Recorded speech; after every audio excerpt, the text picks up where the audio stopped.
द्रौपदी का जन्म। पांडवों को एक चक्रा नगरी में रहते कुछ काल व्यतीत हो गया तो एक दिन उनके यहाँ भ्रमण करता हुआ एक ब्राह्मण आया।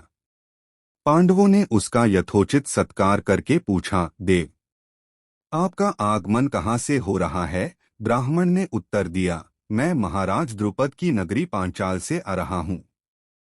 वहां पर द्रुपद की कन्या द्रौपदी के स्वयंवर के लिए अनेक देशों के राजा महाराजा पधारे हुए हैं। पांडवों ने प्रश्न किया, हे ब्राह्मणोत्तम, द्रौपदी में क्या क्या गुण तथा विशेषताएं हैं? इस पर ब्राह्मण बोला, पांडवगण, गुरु द्रोण से पराजित होने के उपरांत महाराज द्रुपद अत्यंत लज्जित हुए और उन्हें किसी प्रकार से नीचा दिखाने का उपाय सोचने लगे। इसी चिंता में एक बार वे घूमते हुए कल्याणी नगरी के ब्राह्मणों की बस्ती में जा पहुंचे। वहां उनकी भेंट याज तथा उपयाज नामक महान कर्मकांडी ब्राह्मण भाइयों से हुई।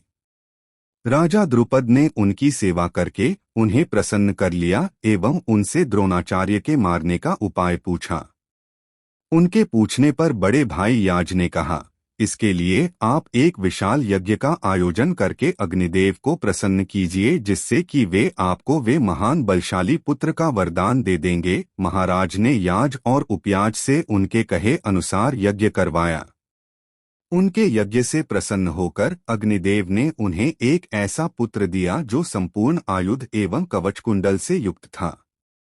उसके पश्चात उस यज्ञ कुंड से एक कन्या उत्पन्न हुई जिसके नेत्र खिले हुए कमल के समान देदीप्यमान थे, भौहें चंद्रमा के समान वक्र थीं तथा उसका वर्ण श्यामल था। उसके उत्पन्न होते ही एक आकाशवाणी हुई कि इस बालिका का जन्म क्षत्रियों के संहार और कौरवों के विनाश के हेतु हुआ है। बालक का नाम धृष्टद्युम्न एवं बालिका का नाम कृष्णा रखा गया।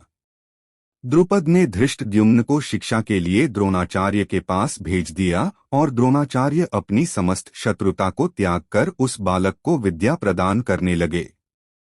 बालिका अब युवा होकर अत्यंत लावण्यमयी हो गई है और उसी का स्वयंवर होने वाला है। उस ब्राह्मण के प्रस्थान करने के पश्चात पांडवों से भेंट करने वेदव्यास जी आ पहुंचे। वेदव्यास ने पांडवों को आदेश दिया कि तुम लोग पांचाल चले जाओ। वहां द्रुपद कन्या पांचाली का स्वयंवर होने जा रहा है।